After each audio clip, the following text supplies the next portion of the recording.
اب آپ کو دکھا رہے ہیں جو کوئزز کی جو انٹرفیس ہے اسٹوڈنٹس کو جو نظر آتی ہے وہ آپ کے سامنے سلائیڈز ہیں. یہ دیکھیں، یہ میں آپ کو اس میں grade of each student in the subject in different quizzes, کتنے مارکس انہوں نے لیے، یہ ایک لسٹ الگ سے آ جاتی ہے سامنے ہمارے، اور اس میں کافی مزیدار انفارمیشن ہے. ہم اگلے کوئز کو اس کے ساتھ کمپیئر کر سکتے ہیں. Grade of each student in the same subject in different quizzes, same subject different quizzes, grade of each student in the same subject different quizzes. یہ ہماری ٹیم تھی جس نے یہ سارا کچھ بنایا. یہ لاگ ان سب سے پہلے ہم کرتے ہیں. لاگ ان کے بعد یہ سوال آپ کو نظر آتے ہیں. اچھا، میں اس میں ساتھ ساتھ آپ کو یہ بتا دوں کہ ہمارا طریقہ کار کچھ اس طرح سے تھا کہ ہم جب کوئز کا سوال نظر آتا ہے کہ یہ سینیریو ہے، ابھی وہ اس کی چوائسز ملٹیپل چوائسز نہیں نظر آئیں، کمپیوٹر پہ ہو رہا ہے سارا کچھ. ہم ان کے کمپیوٹرز کے اوپر یا اینڈرائڈ ڈیوائسز کلاس میں دے کر ان سے کہتے ہیں کہ یہ سوال آپ احتیاط سے پڑھ لیں اور سمجھ لیں. آپ کو پتہ ہے سوال کو سمجھنا 60% تو جواب وہیں پہ آ جاتا ہے اگر آپ سوال کو سمجھ لیں. اس کے بعد کچھ دیر کے بعد ہم ان کو آپشنز دکھاتے ہیں کہ یہ آپشنز ہیں. اس میں کچھ ٹائم لگتا ہے اسٹوڈنٹس کو سوچنے میں اور جواب دینے میں. تو ناظرین، جب وہ بچہ آپشن دبا دیتا ہے اور وہ اس کا سوال کا جو ٹائم تھا جواب دینے کا وہ ختم ہو جاتا ہے، 10-15 سیکنڈ ہوتے ہیں، تو اس کو اس کا جواب پتہ چل جاتا ہے، اسے اسی وقت فیڈ بیک مل جاتی ہے، یہ سوال میں تم نے یہ غلطی کی. اور یہ اس لیے کیا ہے ہم نے، یہ بھی کر سکتے تھے کہ آخر میں مل جائے ہمیں جواب بتائیں کہ ہو سکتا ہے اس سوال میں جو کانسیپٹ استعمال ہو رہے تھے جو ویک تھے اس کے، جو اس نے غلط کر دیے، وہ کانسیپٹ کسی نہ کسی اور طرح سے سوال نمبر 2 میں یا 3 یا 4 میں پارٹس میں آ جائے، تو یہ غلطی اس کی کیری نہ ہو. مقصد گریڈ کرنا یا ڈی گریڈ کرنا نہیں ہے، مقصد ان کو یہ فارمیٹیو اسسمنٹ ہوتی ہے. تو اس میں آپ دیکھیں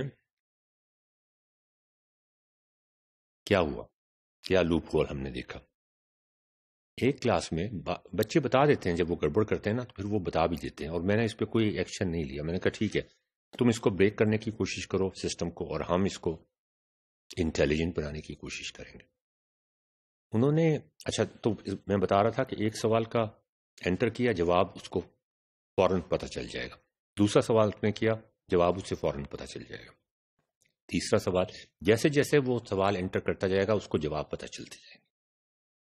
تو کلاس نے یہ کیا کہ ایک اسٹوڈنٹ کو یہ کہا کہ یار تم ہمارے لیے تھوڑی سیکریفائس کر لو، یا تو تم تیاری کر لو بہت اچھی، اگر تمہاری تیاری نہیں ہے تو ہمارا ہی بھلا کر دو، اور کرو یہ کہ پہلے سوال کا جو ٹائم تھا 10 سیکنڈ کا، اسی میں سارے سوالوں کے جواب دے دو، تمہیں جواب پتہ چل جائیں گے. چاہے تم غلط دو گے تو بھی پتہ چل جائیں گے، صحیح دو گے تو بھی پتہ چل جائیں گے، اور وہ ہمیں میسج کر دو. میل تو کر سکتا ہے وہ ان کو، وہ اسی طرح کیا اس نے.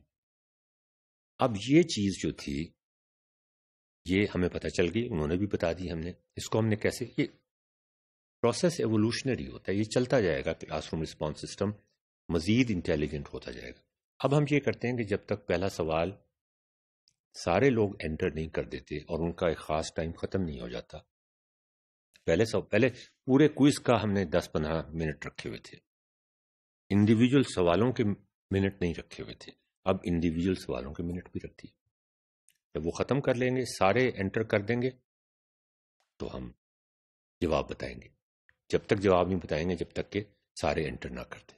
تو یہ اس طرح کے چیلنجز ارائز ہوں گے، لوپ ہولز ارائز ہوں گے. ایک ٹیچر نے مجھے آ کے بتایا کہ آپ نے یہ انفارمیشن جو کمپیوٹر ہمیں دے رہا ہے، کہ آپ نے اس کو غور سے دیکھا ہے، اس میں ایک بڑی مزیدار چیز آپ کو نظر آ رہی ہے جو شاید آپ نے ڈیزائن کے اندر، کلاس روم رسپانس سسٹم کی ڈیزائن کے اندر سوچی بھی نہیں ہوگی کہ یہ کمپیوٹر یہ انفارمیشن بھی دے سکتا ہے، اور آپ اس انفارمیشن کو استعمال کر کے بہت کچھ معلوم کر سکتے ہیں. میں نے کہا وہ کیا ہے؟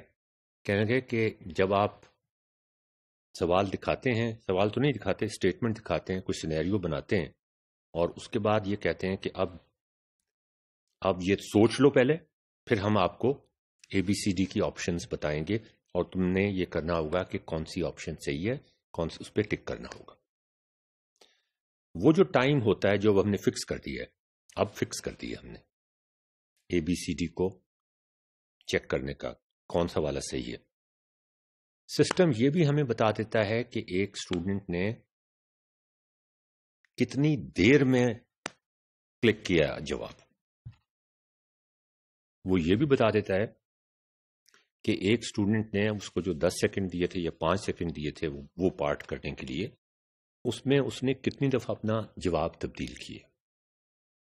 اب ان کی آپ یہ انفارمیشن بہت ویلیبل انفارمیشن، کتنے ٹائم میں کیا، کتنی دفعہ جواب کریکٹ کیا۔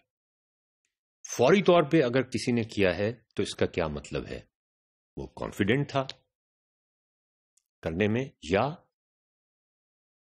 وہ کنفیوز تھا کرنے میں؟ آپ خود ہی سوچ سکتے ہیں۔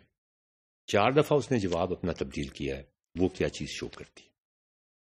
جب میں نے یہ دیکھا تو میں نے سرچ کرنی شروع کی کہ یہ response time class room response system کا کتنا اہم ہوتا ہے۔ مجھے پتہ چلا کہ پتہ نہیں، مجھے یاد نہیں اب GRE یا ٹافل کا امتحان تھا، دنیا میں ساری دنیا میں ہو رہا تھا، کمپیوٹر نے ملی سیکنڈز کے اندر یہ فیصلہ کر لیا، کمپیوٹر نے جو ریزلٹس اس کے پاس جا رہے تھے، کہ فلاں سینٹر فلاں ملک میں فلاں شہر میں اس میں کاپنگ ہوئی ہے، اس میں گڑبڑ ہوئی ہے۔ کمپیوٹر نے خود ہی اس کو غالباً رزلٹ کینسل کر دیا، ساروں کا بین کر دیا وہ سینٹر۔ ہمارے ہاں اگر کاپنگ ہوتی ہے اسکول میں، کالج میں، میٹرک کے FSC، کاپنگ کے لیے ہم کیس بناتے ہیں، کیس ایک کمیٹی کے پاس جاتا ہے کاپنگ کا، وہ کمیٹی فیصلہ کرتی ہے، اس کمیٹی کے فیصلے کے بعد کورٹ میں اپیل کی جا سکتی ہے، لمبا پروسیس ہے۔ یہاں کوئی گواہ موجود نہیں تھا جس نے کہا ہو کہ یہاں پہ چیٹنگ ہوئی ہے، یہاں پہ کوئی بندہ ایسا نہیں تھا جس نے کوئی شک کا اظہار بھی کیا ہو۔ کمپیوٹر کو خود سے یہ کیسے پتہ چل گیا کہ اس سارے سینٹر کے اندر چیٹنگ ہوئی ہے؟ یہ بڑے مزے کی بات ہے۔ اس نے صرف یہ چیک کیا کہ رسپانس ٹائم سٹوڈنٹس کا کتنا تھا۔ اب آپ سوچیں کہ اگر سٹوڈنٹس نے گڑبڑ کی ہے، کسی طریقے سے ان کو پرچہ معلوم ہو گیا ہے، اور اب وہ امتحان میں بیٹھے ہیں، GRE کے، ٹافل کے یا کسی بھی امتحان میں، تو ان کی ٹینڈنسی کیا ہوگی؟ سوال آئے گا جس کا پہلے سے انہیں جواب پتا ہوگا، وہ کوشش کریں گے جلدی سے جواب دے دیں، اس کا انتظار نہیں کریں گے۔